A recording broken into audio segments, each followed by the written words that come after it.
Our first speaker is somebody I feel very honored to introduce and to talk to in a minute. It's Bruce Shillingsworth from Australia, who is a prominent First Nations rights activist and a water and sacred lands activist. Besides of being a well-known activist, he is also an amazing, gifted artist, an elder, or as in Australia, or as we would say in Australia, an uncle, a cultural educator, and he's most known for leading the Water for Rivers campaign. And there he really showed that First Nations people from around the world have the knowledge and know-how to heal what Mother Earth and to fight for nature, for our mother, for the sacredness of nature and more. So in a moment, I will hopefully be talking to Bruce Shillingsworth. Bruce, can you hear me already? Yep, I can hear you. Perfect, wonderful. Thank you very much, Bruce, for joining us this morning. I am really absolutely thrilled to have you here and to contribute to the Sacred Earth Activism Conference. So in a way, you are well known or most known for leading the Waters for Rivers campaign. But you also generally campaign for First Nations rights, don't you? Yeah, well, rights, like Aboriginal rights, First Nations rights, is every rights. Absolutely. It's about the water, it's about Mother Earth, it's about us as individuals and groups right across this big nation of Australia. Yeah. And you just said it is about Mother Earth and it is about us as a species. And I understand, or how I understand it, it is for all of life, isn't it? So that life can thrive rather than be destroyed and destructed. Yeah, well, it's about all us human beings living on this one planet, but it's also about our Mother Earth and, the vegetation and everything we need. And what's Mother Earth give us? The natural environments and the animals and the birds and all that stuff that lives on it, which is so important for our survival as humans on this planet. Absolutely. You said at one point, and that really struck me, that you believe that we need to rise up now, that now is the time, and create change.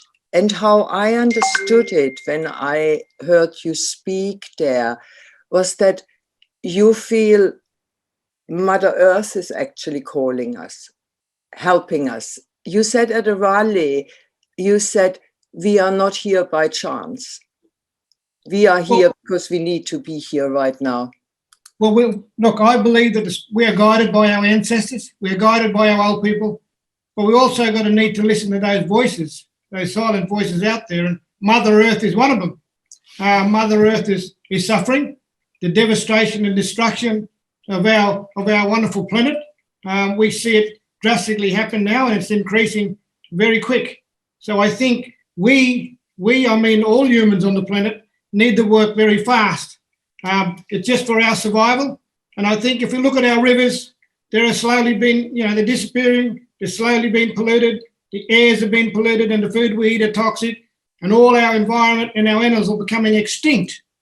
Yeah. So I think why we're in it is because of our children and their children and our children's children. And I think that's what we're here for. I mean, they only give us to 2050 for end of life on this planet. So I think we're going to work extremely fast. And I think we as people need to come together. And I think it's a global issue. And I think the global community needs to come together and fix it. I mean, especially our rivers. We need to look after our rivers because water is life. Our rivers and water feeds the land, gives everything life. if we take that away, everything's dead and it's just destroyed. So we live in a dead world. Like I said, once we got a dead river, we got a dead communities. If we got a sick river, we got sick communities. So look, I think it's our challenge now, and it's about us coming together to look after our environment, to look after our communities and our next generation. But look, everyone needs to contribute now. If everyone contributes in a little way of improving, getting Mother Earth back the way it was, I think it'll be a greater place to live in. Do you said about the rivers and that water is life, and once that's gone, animals and also human communities will die. I think there are examples in Australia. I saw your river video where the rivers are completely dry already. Can you talk just a little bit about that, just for a few minutes? What's happened there? Let me give you a little bit of a history. First, look, I want to acknowledge the land on which I'm on today, the land of the Gadigal people. I want to also acknowledge the 500 different nations across Australia. I want to also acknowledge the 250 plus language groups across this continent. I want to acknowledge my elders, both past, present and emerging, for they hold the memories and the tradition and the oaths for Aboriginal Australia. We must always remember that under this concrete and stone, this is and always will be traditional Aboriginal land. Now, my people goes back thousands and thousands of years. The First Nation people of this continent is one of the oldest continuous culture in the world. And I think that's worth celebrating. And I think our culture and our people of this land has got a lot of wisdom and knowledge to teach to the next generation and non-Indigenous people. We have lived on the land since this time began. So we know the land. We see our signs in the environment and in the landscape. The land, Mother Earth, is our mother because it gives us everything we need. It gives us our food. It gives us our bed. It gives us our medicinal plants. It gives us our animals, our food. We call it bush tucker, the food that we need to be able to survive. On Mother Earth are those rivers, those rocks, those mountains, those trees, and everything we see is so important. We believe that the trees are human just like us because they're a living species. Through our totem system, the totem system were to protect all the animal species right across this continent and to save the animals so they didn't become extinct. So my people over the last 230 years of the invasion of non-Indigenous people, our rivers, our land have been destroyed. So that's only happened in the last 230 years of our history. But slowly we see not only life deteriorating, we see Mother Earth being destroyed. Yeah. So we have a responsibility to now protect that. We have a responsibility to keeping those animals and plants and everything we see alive. That was our sole purpose of our survival on this planet.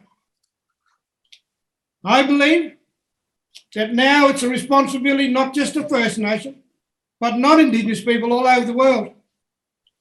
We got to come together for the purpose of our survival and for our children and their children's children. We've been doing it for 80,000 plus years. No one's been listening to First Nation voices. So I believe that First Nation voices now need to be in the forefront of saving this planet and of saving our survival. Yep. We have a knowledge and the wisdom. Yeah. Because we lived on the land. Yeah. And we want to tell and encourage others to come and join us. Yeah. And I think it's so important because we're connected to the land through our stories, through our dances, through our art, through our Dreamtime stories, through our spiritual things, We got to get back to connecting to Mother Earth and connecting to our land and the environment where we live. That's so important. And I believe that non-Indigenous people can also connect to Mother Earth. I find it interesting that you say that, because acknowledging what has been done fully, and that's another debate, because the destruction we have created is just unbelievable that what we have done in a few hundred years. You know, as you say, your people lived there for millennia and haven't destructed anything.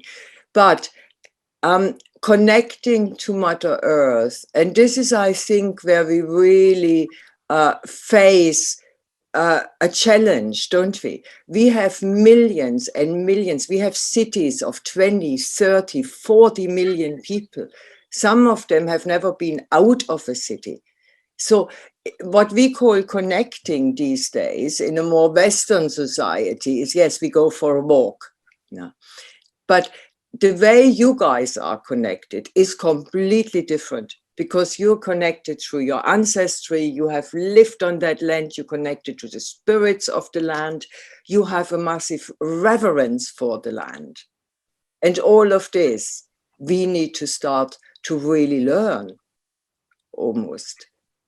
Well, And then have we got the time for that?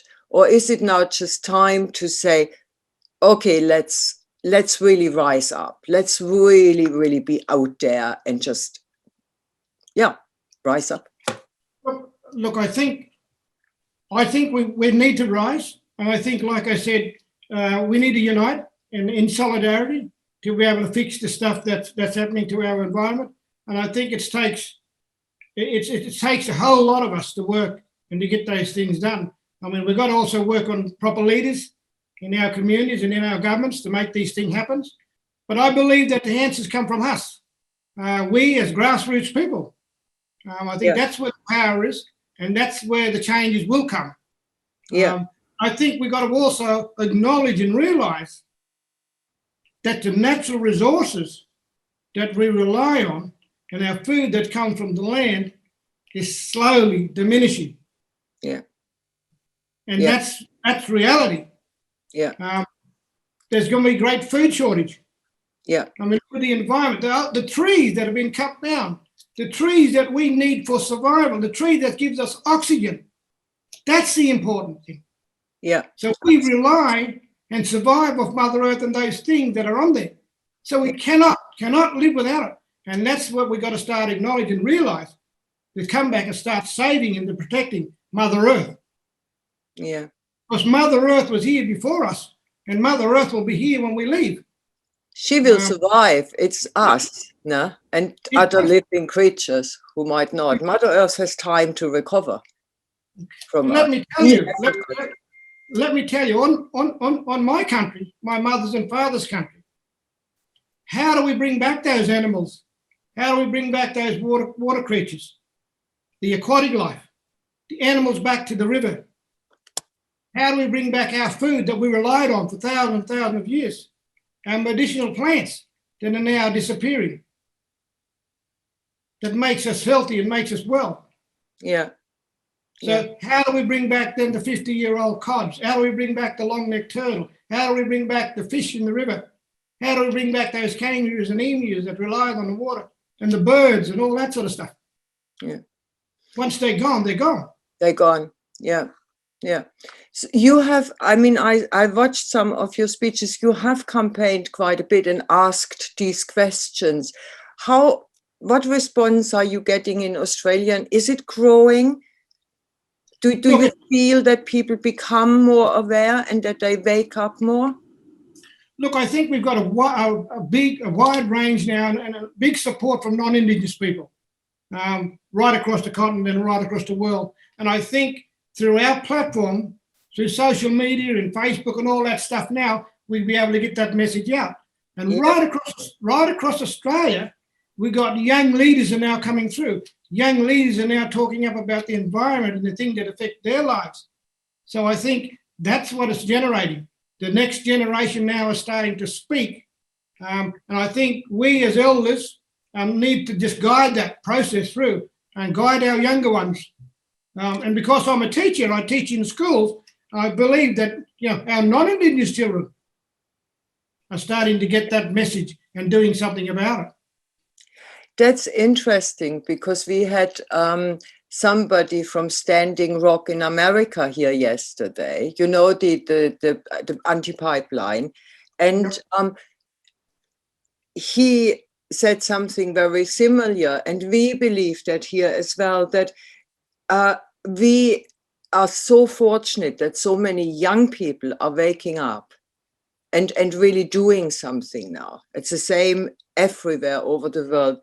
And it is our role now to really hold that and guide that and support that, because it is for our children, children's children, children's children's children that we are doing all of this. So this guidance and support from elders like you and teachers like you is really important. Do you find that the people you're working with, are they open to your advice? Do they want you to hold them? Do they respect that you are an elder? Look, I think through our history, Australia's history, a lot of First Nations history and voices and suffering has been ignored. Yeah. But now we're coming to the challenge of all of us. It's about our survival and our land. And I think we are the now. So I think we've got to change that narrative. Yeah. We've got to change the system we're in. We've got to change the way we teach, the same things we do. I think we've got to change legislation. We've got to, change policies and stuff now because of that. And I think we've got to equip. We're much more equipped with that. We've got technology to be able to help us. And I think we spread more and more of the message of being spread. And I think our children are asking, this is the question they're asking, what have you done to our land and our environment?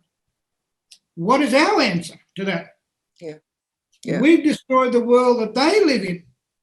Yeah. Oh, absolutely. And that's the same. Yeah. Young people are asking that. But I believe the time is now. Yeah. We live in a special time in history. Yeah. I believe we're living in a time of change. The word change is so important.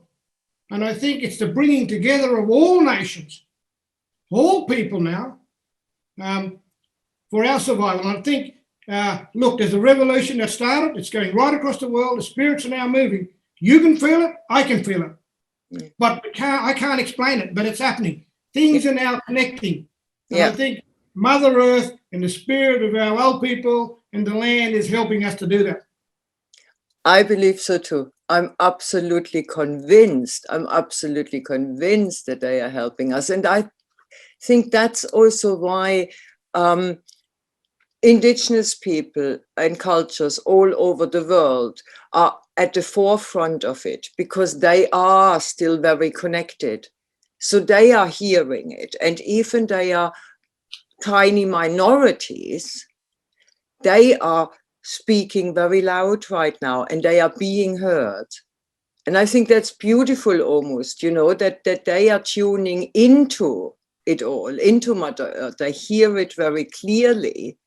Yeah. And they are really speaking up right now. The whole fear from this massive, horrendous suppression and killing of Indigenous people seems to almost evaporate, and they've going, yes, this is what needs to happen. And I think it's absolutely amazing what is happening there all over the world, as you say. Well, look, we've got to be very careful. If we look at all the Indigenous people right across the world, I mean, we were given that. We were given our laws and the way we act and the way we do things. The drum's been beating for a long, long time. My people have been saying it for a long, long time. My elders over the last, 230 years have been saying the exact same thing. Right. Now we're coming to the crunch. And now we got to not only walk the walk, but we've got to talk the talk. So talk the talk and walk the walk. It all's got to come together. Yeah. It's no more, look, we call it gammon stuff. So no more messing around. here it is. You're the ones that are going to be, affected by this. What are we going to do about it now? And like I said, it's coming very fast. Yeah. It's coming very fast. Yeah. It slow the process down. It's about non-Indigenous people and First Nations people coming together, sitting down together, decision making, changing policies, changing law to be able to make this happen. Okay. No, I fully agree, and it is coming hard and fast, and we need to be fast. I mean, there's so many people still out there who think, and maybe not. But it is really now that we need to come together and rise in a way, and demand and demonstrate and do the spiritual work for the whole. So it's really that. So in a way, what I'm hearing you say is we need a complete change of system, don't we? Well, we're not here to tear the system down. We're here to change it. No, but we need a change in our values. Make it get, and that's, if we look at it, especially if you look at around the world today, the world is controlled by the big corporates, the big corporate greeds, and the big company that's now controlling our land and our waters. So we're going to take those things back from the corporate greeds and from, the big mining companies, the big cotton farmers, the big people that's destroying our rivers and our waterways and the land. So we're going to take back control and eliminate a lot of that stuff. Yeah. And the government interest is only to support those big corporates and the interests of those big mining companies and the people that are destroying our land and our environment. So we all need to start standing up to what's happening, the greed. Yeah, absolutely. I mean, I don't want to go into the UK because this is really about you, but I mean, if you look what amount of land in the UK is in private hands, it's actually horrendous, It's all privately owned, basically. And this, of course, also gives you the resources. Once you own the land, you own the resources, and so on. And it is all over the world like this. Now, just to interrupt briefly, from now on, could you if you want to ask Bruce any questions, could you please put them into the chat so that we can ask him questions which you would like answered? There is one. Anna says, Bruce, can you tell us about the Rainbow Serpent and any stories you have about us uniting and to inspire people to unite? What would you say to inspire people to unite? Well, there's lots of stories from right across the continent. And I think the Rainbow Serpent is one of them. The Rainbow Serpent is what created the land and created the environment, which is so important. But look, I think it goes back to I want to talk about the corroborees. Yeah. The corroborees that our people have done right across this land. And the corroboree was meant to bring people together, to bring our stories, to tell our stories and to include others. And I think we got to create a modern day corroboree to bring us all together. And that's what Yaama Gunabaka Corroboree 2021 is going to do. It's bringing all people of all nationalities together and sit and actually listen and talk about the concerns and the problems in the world today. And look, I think, like I said, our corroborees, and that's where we can sit and we can talk about our stories, our Dreamtime stories, which were so important, that taught us a lot of things, especially when I was young, about the meaning of life. And I think we need to come together and sit. And I think that's what needs to happen, not just here on my continent, but in your continent, right across the world. And then we start, creating and telling our stories, the stories which are so powerful and that we've lived and believed for, over 80,000 plus years old. A great lesson and great knowledge and great wisdom there that I think we need to listen to. Yeah. So we need to basically form circles listen to each other, tell the story, and let it develop from there? Yes, yes. And that's, I believe, where it's going to start. And Right. then we start changing the narrative, Yeah. which is the way we think. Yeah. And then we become a collective, a group. And that'll happen right across the continent. Yeah. I think that's an important, really something very, very important. When I said, I think we need to change the whole system, I didn't just mean the political system. I also meant the way we tell ourselves the world is, and the way of what we tell, the narrative we believe in, you know, what life is all about. Because if life is all about consume, for example, we will never change anything, but life has to be about something else. And for that, these stories we tell ourselves need to change. And we've got to look at a lot of this stuff, you know, especially Eurocentric, and the way the information has been given to us. I mean, we've sat down for a long, long time and listened to non-Indigenous people telling their stories. But when are they going to sit down and start listening to our stories? First Nation people's story, not just from here, but all across the world.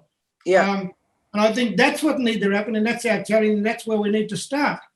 But look, we believe that no one owns the earth, no one owns the rivers, no one owns the environment. It was there to be shared. Yeah. Right? It's totally opposite the way Western society believes. Oh, absolutely. So non-Indigenous people said, you know, what we do up the top end of the river will affect the people down the bottom of the river. But then it goes back to that respect and looking after everything. Respecting other people that live in different parts of the continent, different parts of the land, because we all need Mother Earth and we all need our natural environment, natural resources to be able to survive. And I think that's what should be shared and not owned by some private company or some private person. Oh, absolutely, absolutely. And I think that's where we need to get to if we want to survive. I'm absolutely convinced. There are questions coming up. Would you be okay answering some questions? Okay, I will ask Steve. Steve, are you around to have a look? Yes, I'm here. Otherwise, I'm constantly looking at. Yeah, no, that's fine. No, I've got some really good questions here. Sol asks, how can we reach all global children in the best way? Okay. I know you mentioned about young people are coming forward. Can you repeat that? I haven't quite get it. Did you get that question, Bruce? Yeah, I think it's about how we get to the get it out. Global children, that's right, yeah. Yes. The Yaama market Corroboree 2020 this year that we're having in the rivers, we invited people from all over the continent. And I think that's what should be happening, the coming together of all people from all different walks. And I think we need to start in one nation, then it'll flow across all the other nations, need to have that conversation. I think we need to educate through the education department or through any other institute that we need to, university and stuff like that. And I think through Facebook, through media, and look, just sitting in your local community and just bringing together, you know, small gathering, then large gathering, and just talk about the things that affect our lives. And I think that's where it needs to start. But I believe it's got to start from here, from you first, from every individual. This is where it's got to start. And I think the atmosphere, the world is now willing to change. They are accepting things. And I think that willingness, the willingness to be able to, you know, make a change and make a difference. And I think, and that's how we need to get it to our young people. But look, the Corroboree this year, we want 1,000 people out on the rivers. This year we are focusing on young people, youth and children. And I think that's very important to get them involved, because I believe that there are our next leaders, and they're the ones that are going to make a difference. Yeah. I kind of fully understand what you say, and it is really on every level, isn't it? On a big level, but also on the small community level. And what is important, I feel, I have talked to people a lot lately, we must shed our fear. We really absolutely must bring these opinions across. you know, because people are open, they're opening up towards it. You can say things now about the environment and about destruction and about what we need to do on a much, much more than you could 10 years ago. People really starting to listen. You're absolutely right. I mean, people are more open now. Yeah. You know, non-Indigenous people are now willing to sit with us and listen to First Nation voices and listen to the decision making. Yeah. And I think that's what should be happening. Real reconciliation. You know, talk about that's what should be happening. And I think it's the coming together of, you know, everyone, because everyone got a different skill, everyone got a different talent and the way they do things. And I think we all need that contribution to make it work. And I think that should happen. You know, we got governments in places, but they also need to sit with the people in the communities to work out, you know, what we need. And they need to be almost forced to sit with us to work it out, rather than thinking they know it all, because they don't. Okay, Steve, any more questions? Yeah, sure. Carlotta has asked, could you tell us, Bruce, a bit more about the Water for Rivers campaign? Well, the Water for Rivers campaign started in 2019. The rivers were dry for 10 to 15 years. We were wondering what was going on. I mean, along our river system, especially the Murray-Darling, it's one of Australia's third biggest river, and it's run through the 4 states. And 40% of First Nation people live along the river. So all of a sudden, you know, we had no water in the river. And we were wondering what's happened. Apparently, there's government making decisions about, you know, building big dams and sucking out all the water. There was lots of water license that have been sold by overseas company. So there's lots of corruption and things going on behind. But 2019, I had the opportunity to walk with my mother along the riverbeds just outside of Burke. And my mum's sadly but passed away last week. She would have been 101. She would have been 101 on Wednesday. But look, she's lived a century on the land. She lived off the land. She camped on those rivers. She relied on the rivers. And all of a sudden it disappears. And she said within her 100 years, she have never seen the river in that condition. You know? So, look, once we get rid of the rivers, they dry up, then our community starts to die, and our people have been moved off their traditional land, and they go and live somewhere else, which is not very good. But seeing the river in that condition, and I know a lot of millions and millions of dollars been given to the management committee to manage our rivers. $20 million, 5 years down the track, there's no water in the river. So there's something drastic wrong. Yeah, of course it's wrong. Of course it's wrong. It also, so who is getting the water? Has it just dried up, or are the corporations pulling the water out for? Because they do it in South America. Coca-Cola pulls rivers dry, you know. Well, if we look up the top end of the river, there's a American company that got dams. Yeah. That are megaliters of water that are stopping the water from coming down the river to our country. These dams are bigger, more water than the Sydney Harbour here in Sydney. You know, and they get the license, they can do that. And then you got dams that are owned by Chinese companies. And then you got the cotton that owned by the American company. All the floodplain harvesting that sucks, they got their own dam that sucks water out. Almonds, walnuts, rice should never be grown in Australia. We're a arid region. Those plants take a lot of water. Yeah, absolutely. So that's what contributed in sucking our waters dry. In parts of the rivers along our Murray-Darling, there's pipeline that runs from our rivers running to mining companies. It's not for community use, it's for the mining companies. Yeah. So they're all contributors in taking our water from our rivers. Yeah. And then of course, you get displaced because you can't live there anymore. Well, we get displaced, and then we get unsuited water, drinking water. You know, all they do is put chemicals back into our waters and make my people sick, and they die. Yeah.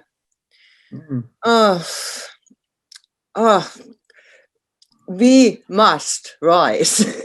Anyway, so Steve, any more questions? Sure, yeah. There's one here from Indra that you've slightly touched on a little bit, but there's a little more in there. She was saying in the UK, there's so many old rich families still hold a lot of land. And do you think that maybe exposing them and the companies to this, and that maybe trespassing on the land is a good thing to do, you know, to expose that they own these vast tracts of land that just sit there and they're not productive, they don't do anything, they're just hundreds of acres of land that's just that's just owned and not used in any way. Yeah, well, if you look right on the river system, especially our water system and our waterways, I mean, you got a lot of these, you know, private people own a lot of their farming, a lot of the estate, but look, it affects them also. You know, they can't live without water. They can't live without water. But look, my belief is they need to start putting Mother Earth or Mother Nature back the way it was. They need to start planting trees, you know, plants, putting nature back the way it was. That's what they need to do. If they want to, you know, with their land, that's an answer. And I think that's what they should be doing. And I think some of those land, and I believe that the rivers should have a buffer zone of nature strip right along our rivers, just to keep those animals there and keep them alive for their survival. Look, I think it's just about working together now. And I think if you're going to hold the land, make sure you put it back the way that nature wanted it to be. Yeah. That's something that Indra at the end just tagged on here, saying, can we join in a trespass, you in Australia and us in UK, to connect with the families who are still rich from the slavery and business gained from theft, because they have land here. You know, people that stole land in Australia have land here. Yeah, but that's where I think the community and people like us at the grassroots level will start putting pressure on them. You know, we vote our politicians in, we vote our leaders in. I think we need the right leaders in the right places.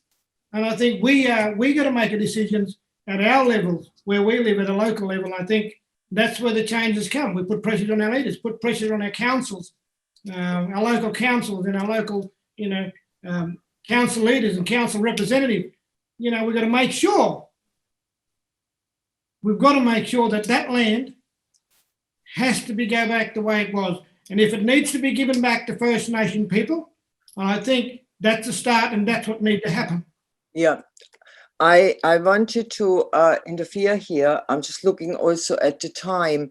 I think what Indra also meant in a way, because there's a big campaign in the UK planned about trespassing, really going onto private land and demanding that it is coming back more to communities. So what she also meant, as far as I understood that, Steve, is could we do some solidarity there? So can we get in touch with you, and the other way around, but we will get in touch with you and see when you're doing your river campaigns, and that we could maybe work in solidarity there with you. For us, it's not so much the rivers. Oh, well, it's also the rivers, because it's only 8% of rivers we can actually access. You know, all the others are privately owned or something like this. But we could whether we could do some kind of working together there. And what I wanted to ask you anyway at the end, when we're coming to an end, what would you want from us? Look, I think we've got to, you know, keep going ahead with the fight. I think we need to fight, you know, our governments, the people that are in leader now. I think we need to get those rivers back to the way they was. And the only way of doing that is start fighting and protecting them. Yeah, absolutely. I think we, as grassroots people, would be able to do that. We need support with leaders and governments in our areas. They need to come on board and support us as well. But I think the grassroots people is where the changes are going to come. And look at Wanganui. Look at Wanganui in New Zealand. That river is now being protected. It's an entity, you know. So who's going to speak for our rivers? Who's going to speak for your river? The river can't speak, so someone has to speak for the rivers and the waterways and the oceans and the sea and all those things. And Yeah. I think we need to start stepping up, and we are the ones responsible. So we're going to make those changes, and we're going to make our governments and leaders accountable. I think in those ways.